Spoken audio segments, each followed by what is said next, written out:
Building your own home is a huge milestone in life. This is a story about how my marriage collapsed after achieving this dream. I am Adeline, 30 years old. My family includes my 35-year-old husband, Yuri, and our 3-year-old daughter, Sarah. We are going to build a house of our dreams. When I told this to my family, I hoped they would believe in me, that it would be smooth sailing. But that was not the case. That's how it works with other people, maybe, but not me. I have been having endless problems lately with getting the house built, and my in-laws keep getting in the way. It all started to fall apart one day when I left my daughter at my in-laws' house. Yuri and I are always working and barely have any time together during the week. We spend most of our times on the weekend touring properties and consulting with home designers. When we took our daughter with us, she would get bored and become restless, so we always left her with my parents, who lived nearby. One morning, however, they informed me that they could not take care of Sarah because my father was not feeling well and had to go to the hospital. Ah, no choice, I thought. We have to cancel our plans for the day. I thought so. But then my husband said to me, "Why don't you just ask my parents to take care of her?" I was honestly concerned that my husband and I were about to have a conflict. To be honest, I don't get along well with my in-laws. My in-laws are the kind of people who think once you're a family, they can treat you however they want. Since when did that become the norm? Besides, I didn't want to impose on them taking care of a 3-year-old child with barely any notice. But if I put off my plans for a day, then progress on the house would be delayed. After much deliberation, I decided to leave my daughter with my in-laws. As soon as I finished my errands, I bought some expensive sweets and souvenirs and headed straight for my in-laws' house. Perhaps because I came bearing gifts, my in-laws were in good spirits and accepted my gifts. We thanked them politely and left, but on the way home, I heard my daughter talking. "I'm going to buy a new house." Then she asked, "Where will Grandma and Grandpa's rooms be in the new house?" Uh-oh. "Sarah, what are you talking about? Did Grandma and Grandpa ask you where their rooms were? And what did you say?" "I don't know." My daughter looked down at the stuffed penguin she held in her arms like she didn't want to talk anymore. I told her, "Honey, Grandma and Grandpa aren't coming to live with our family." Maybe Grandma and Grandpa were wondering if we had a room that they could stay in when they came to our house. That must have been the case. She must have gotten confused. Ever since that day, my in-laws began coming to visit more often, even on weeknights and holidays if we were home. My family is currently in a small, old apartment in order to save money to buy a house. Whenever my in-laws drop by, they settle down in the dining room or on the sofa and ask to see the documents of the house that we're building. And before I can stop them, my husband happily pulls out the documents and all the plans and starts explaining them to my in-laws. "Why do you have to show them every time they ask?" He looked at me in a way that made me feel bad. But then my mother-in-law would keep asking me questions. It was like an interrogation, except it wasn't my husband enduring the crossfire of questions. It was me. My mother-in-law, like the judge shouting out at me on the stand. "This drawing shows the location of the kitchen, but it's not very convenient here. Please change it. There are not enough Japanese-style rooms, so please make more. Everyone feels at home in a Japanese-style room when they get older. Besides, one child's room is not enough if you should have another child. What on earth do you think about the declining birth rate?" Well, not that last part. Of course, she didn't give a damn about the declining birth rate. She was waiting for my response. "Adeline, well, based on the conversations we've already had as a couple, we've already laid down the foundation work with our contractor based on our family's needs. Please understand that it is already too late to change the layout, I replied, somewhat angrily. Then what about the furniture? What about appliances? She asked me in depth. My mother-in-law is a self-proclaimed interior designer. I have many friends, and I have visited many houses and looked at many rooms. With my discerning eye, I can easily tell which rooms are comfortable and which are furnished with good taste. This house, this room is not good at all. Luck is running away, and even work is not going well. It's a disaster. How can you call yourself a professional? You're just a fly buzzing around where you don't belong. My mother-in-law was being so nosy that I jokingly said to her, then shall we make it a two-family house and split the cost 50-50 since you have so much input? But that infuriated her. You want me to give money to our son and daughter-in-law? You're a gold digger. A two-family house. Ha! I've never heard such a thing. That day, my in-laws left early. Go home. Go home. You are not my parents. You are my in-laws, and I don't owe you anything. You act more like my boss than my in-laws. Later that night, after putting our daughter to bed, my husband spoke to me in an exasperated tone. My parents are trying to advise the best they can, so don't be too cold to them. I don't mean to be cold, but they interfere in every detail about our house. They always try to corner us. They think we're their puppets and make fun of us. It's normal. They're our parents. You are a parent. Think of how you would feel if it were your daughter. You are a woman who doesn't always show compassion. You need to cool down and think about what you're doing. My husband turned his back on me and would not open his mouth again. Of course they're parents, your parents, but just because they're your parents doesn't make them a part of our family. It's not like we receive any financial support from them. They don't help us pay the bills, so they don't get an opinion. My husband told me to cool down, but instead of cooling down, I was so angry at his unreasonable attitude that I could hardly sleep that night. Soon after that, the house was finally completed. My family was very excited when we moved in and started living in our new house. But my husband came to me and said, my parents are moving in with us today, so there should be no problem that they occupy the larger room on the second floor and we can take the smaller one. Wait a minute. What the hell are you talking about? We agreed that one of the rooms on the second floor would be Sarah's. I didn't hear anything about living together. I didn't hear anything about any of this. Besides, your mother might not even like that room. She will. I've already shown them the room, so don't worry. I've already shown them, so don't worry. Your parents saw the room? When? The day before we went to see the house.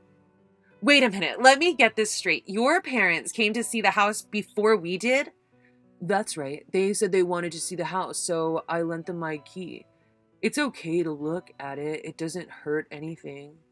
My husband said in a tedious manner, as if the conversation was over, and returned to wiring the TV set he was in the middle of installing. It doesn't hurt anything? Oh, yes, it does, and big time, too. I didn't want to see my husband's face, so I left the kitchen unpacked and went upstairs. I closed the door and locked it. I needed to clear my head, which had become a mess of confusion and anger. I was really glad that I had left Sarah at daycare because I had to clean up so much moving stuff. I was thankful for the distraction. I was completely fed up with my husband and in-laws because of their sudden announcement that they were moving in with us. I don't want to be with them even for a second more. However, my husband and I just made a big purchase, a house. I had to stay calm and collected. Think about what you are allowed to say and what you are not allowed to say. For my daughters and my future. I remained in my room, thinking about what I should say and waiting for my in-laws to arrive. Just as my husband had said, they arrived in the early afternoon with a truck loaded with their belongings. They should at least welcome us. They have no common sense at all. Oh my God, you haven't even cleaned up the mess yet. You're such a waste of space. After a lot of complaining, my in-laws entered our newly built house as if it was their right to do so. I listened attentively to what was going on upstairs, and then I went out of the room and headed for the front door. I wasn't told that we were going to be living with you too. My first words of resignation were surprisingly cold. My father-in-law, perhaps annoyed by this, was quick to blame me. I told Yuri. It shouldn't be a problem, should it? But it is a problem. It was only this morning that I heard from Yuri that he invited his parents to come live with us, and I have absolutely no intention of living with the two of you, with such rude people. What? Yuri said it's fine. You think you can go against your husband even though you are his wife? Yes, I do. You think I'm a brazen wife, do you? If you don't like it, why don't you just leave? I knew it was no good. I've been thinking this for a long time, but the way of thinking is so different that I can't have a conversation with these people. As I remained silent, thinking about how to fight back, my husband flew in with a panicked look on his face. What are you doing, Adeline? Don't fight with my parents. Fighting? It's not like we are equals. I was being unilaterally abused just because I was his wife, and now my husband is blaming me again? I guess the apple doesn't fall far from the tree. Yuri, I can't live with your parents. Don't embarrass me. You are my wife, so you're supposed to obey me, your husband. I am a human being before I am your wife. Do you think that you can force me to obey you?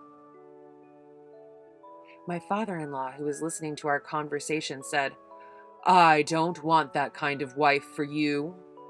I don't want that kind of wife in my house, he shouted loudly. Then my husband said, being my wife comes first. If you can't take care of my parents, we might as well get a divorce. I agree with my father. I understand. Then let's get a divorce. I said it loud and clear. Here was my husband initiating a divorce, and I, his wife, was agreeing to it. I prayed that the smartphone in my pocket was recording this exchange. I continued on, inwardly praying. Since we will separate and soon be no more than strangers, then please immediately return $259,778.88 that I loaned Yuri for the construction of the house. What? My in-laws shouted in astonishment. My husband lost his color and looked at me, his face white as a sheet. I explained the situation to my in-laws, who had no idea what was going on, in a very detailed manner. There seems to be some kind of misunderstanding, but Yuri did not pay a penny for the house. This house was built with only my savings. This is because he had no savings at all, as if he had no planning skills. Since we both worked and split the bills equally between us, we agreed to save the remainder in each of our accounts. But this person was wasting money and not putting anything into savings. Oh, come on, Adeline. You can't go there. It's all true.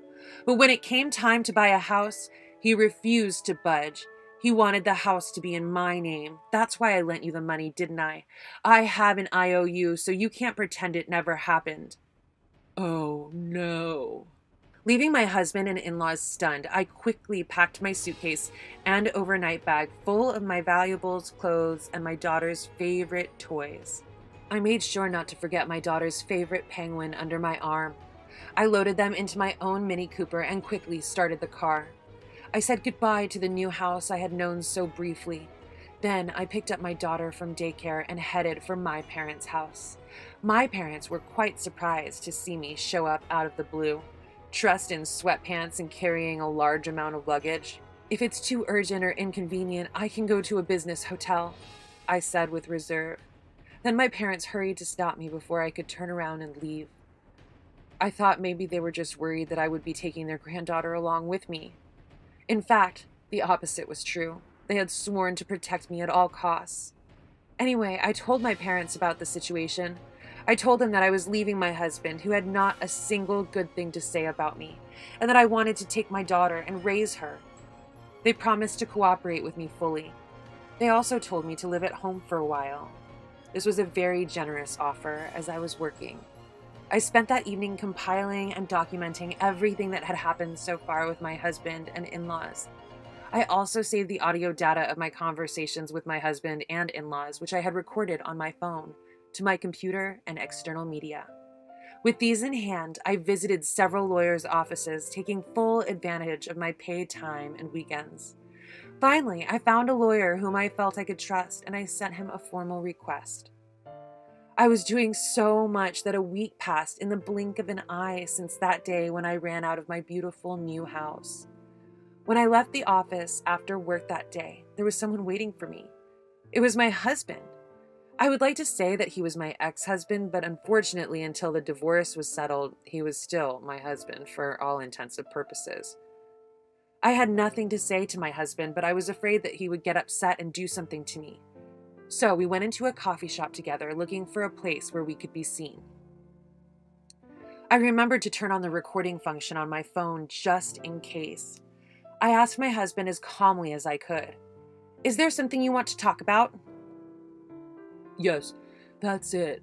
That house, I'm going to give it to you, Adeline. I'll remove my name from the lease. Can't you just forget about the money? "I'm sorry, I can't live in that house anymore. Your father and mother stepped into that house before us, didn't they?" What do you care about such details? "It does matter to me, so I can't." With that, I took a sip of coffee and took a hard look at my soon-to-be ex-husband. His hair was a mess, with a few strands sticking out. He had stubble on his chin, and his complexion was not good. He was wearing a suit, but his shirt was shabby and looked like it hadn't been ironed or dry cleaned. I didn't know how he was getting on, but he looked tired and worn out. Please, Adeline, I can't pay back such a large sum of money so easily. "You knew it was a lot of money, didn't you? I suggested that the house could be in both of our names, even though it was my house. My house. You were the one who didn't back down." I thought I would be more like a landlord, and I didn't know you were serious about the divorce. I thought it was just a threat. I didn't know you would take it so seriously. I am serious. I don't care if he's just not worth it, but I can't imagine such rude parents sticking together. Oh no. Sarah is waiting for me, so if you're done talking, I'll leave. I'll leave. When you're done, I'm going to take care of Sarah. My ex-husband's words made me feel uneasy. I went back to my parents' house and asked them to be careful, not to let anybody take Sarah by force.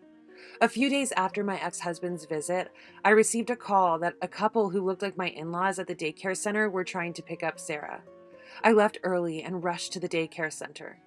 Fortunately, I had informed the daycare center in advance, so they let my in-laws wait for me in a separate room. They did not let them see Sarah. When I entered the room with my in-laws, I was suddenly yelled at. "Give me back my grandchild, you thieving cat!" "What do you mean by thieving cat? I am not a thief." If you are not a thief, you are a fraud. If you are not a thief, you are a swindler.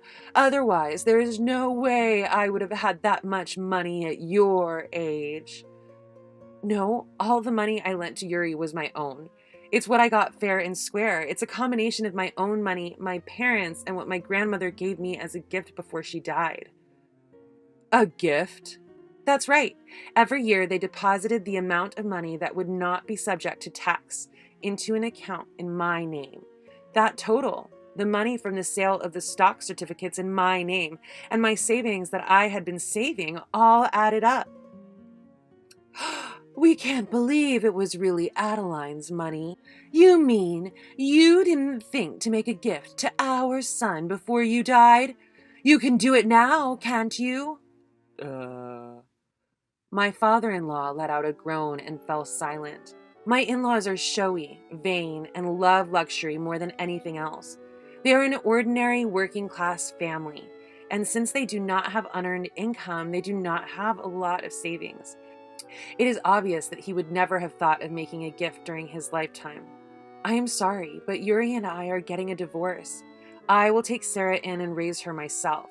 Please don't come to the daycare center anymore, as it will be a nuisance. After saying this, I put Sarah in the car and quickly returned to my parents' house. Despite my warnings, Yuri and his parents continued to visit several times after that. Each time I tried to talk to them as calmly as possible to turn them away, but it was not uncommon for them to grab my arm or verbally abuse me. All of this was recorded on my phone. About a month after that day, when I ran out of our new house, I sent a text through my lawyer asking for repayment of the debt and an agreement to the divorce. My ex-husband generally agreed, but he was contentious about custody. However, when I told him that if he contested it, I would charge him alimony for the divorce, he threw a little salt. He became much more calm. After all that, I have a lot of evidence. And they have no savings to pay. It took some time, but I won repayment of the money owed to me by my ex-husband and custody of Sarah, a successful divorce. It took longer than I expected for him to pay it off, though. This is because the sale of our new house did not go as smoothly as I had hoped. At first, I thought Yuri and my in-laws were going to live in the new house, the three of them, but they did not. The reason is simple. Neither my parents-in-law nor my husband could afford the $260,000 that it would cost to purchase the house. My husband had no savings, and even if he had sold his parents' old house, it would not have been enough to pay for the new house. In the end, he put that newly built house on the market for less than he had paid for it, and after several price deductions, he finally found a buyer. The difference from the purchase price and the commission on the sale were borrowed by my husband from the bank. My husband, who had lost the house and was burdened with debt, had to live with his parents in a shabby house. Furthermore, Yuri's sister, who had also divorced, returned to the family with her two sons. The sons were a junior high school student and a high school student. Perhaps it is because 6 adults are crammed into a small, shabby house that they have a reputation in the neighborhood for cursing and yelling at each other every day. The family no longer bothered us. As long as they couldn't pay us enough child support, there was no way the courts would let them see us. 4 years have passed since then, and my daughter, Sarah, is now in the 2nd grade. We now live in a rented room near my parents' house. On days when I come home late, my parents take care of my daughter, and we enjoy spending our days together with the help of my parents. I was thinking that it would be good for the two of us to continue living together, just she and I, without getting remarried, but to my surprise, there is someone I am dating. He is a 36-year-old man who has been divorced and has a 1st-grade daughter. We often see each other when I drop her off and pick her up from daycare, and we start talking. One day he confessed his feelings for me. Recently, we have all been going out on playdates together, the 4 of us with our daughters. The other day, Sarah casually said, "If we were to build a house, it would be nice if all 4 of us had our own rooms and if we could have a dog." My heart was pounding in my chest. The man who had actually proposed to me a while ago. I have my daughter to take care of, and he is waiting for my answer, but my mind is made up. I walked up to Sarah, hugged her, and said, "Yes, I do. I want to build another house. This time, I want to discuss it with the whole family and make it a house where everyone can be happy."